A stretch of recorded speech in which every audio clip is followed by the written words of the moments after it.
is like coming home for me. I used to live in Denver back in the 90s, so thrilled to be back in Denver. And also I think what you're doing with SeriesFest is awesome because of the growth of the television business and the idea that an independent television business has been so slow to emerge, and SeriesFest has been on the cutting edge of that, discovering new talent and new forms of storytelling, so it's a thrill.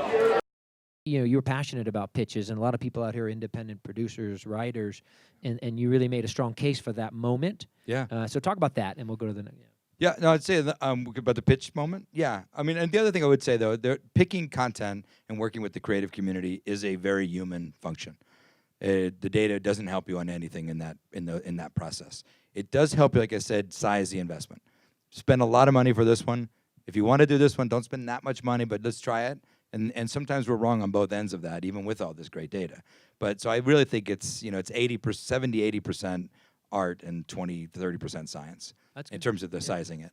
But a reason we were talking about pitch earlier was I love that you have a pitch sessions here, because that is the one thing they don't teach you in film school, they don't teach you in college, and it turns out to be probably the most important function of creating a show and getting it on the air is this 30 to 60 minute meeting that you'll have with a programmer that you will be able to passionately sell. And it's a real sales job, and you either close or you don't in the room mostly.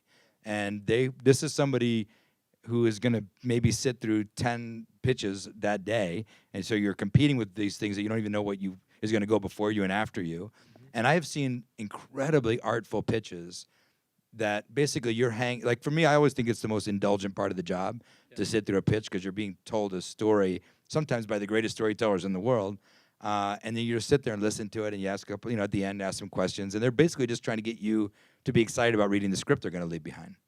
And so that whole piece of it is kind of the real art, the soul of the art, I think, is to make something that people want to watch. Netflix started out as it was cheap, it was highly functional, and of course streaming, and it had no advertising, and it's great content.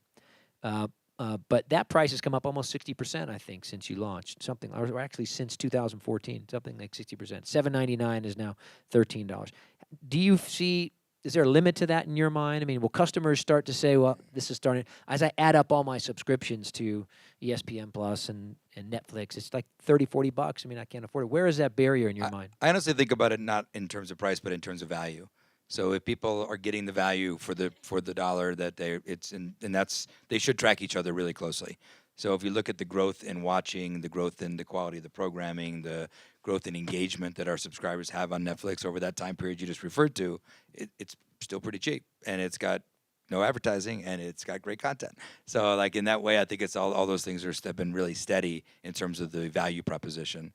And what you just described, like how many subscriptions can people handle, it just depends on what that person is doing. So if they're doing it in place of a whole suite of cable channels, it's still relatively cheap to have a few.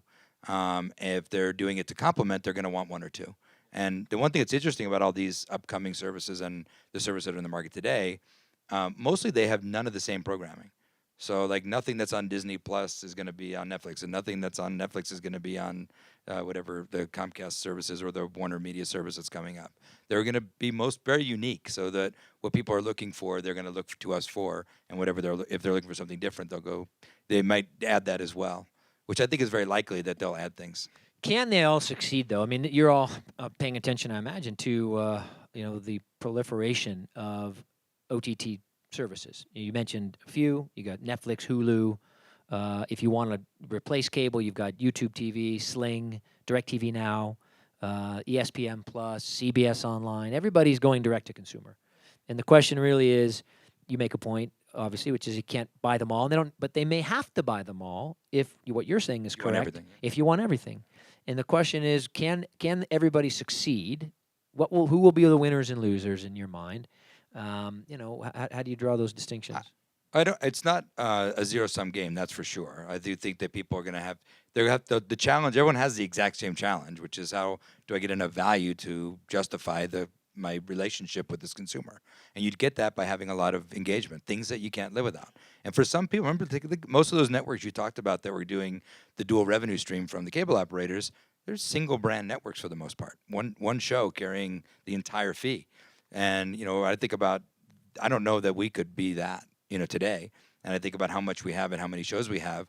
that's why I think all those shows had all those networks had a kind of a an artificial boost from the cable package in terms of distribution. How they got to every household in America was through these packages. Where if people had to actually make a choice, do I want that network or not? They probably would opt out of a lot of them. So I think in general, you look at. So I think what's happening now is that you're trying to create enough value that people say, that is well worth what I'm paying to have that. And I think if everyone's doing that, then the great thing is this is the best time in the history of the medium to be a producer because everyone's looking for great content, and the best time to be a fan because you've got everybody competing for your attention and for your dollars. Yeah.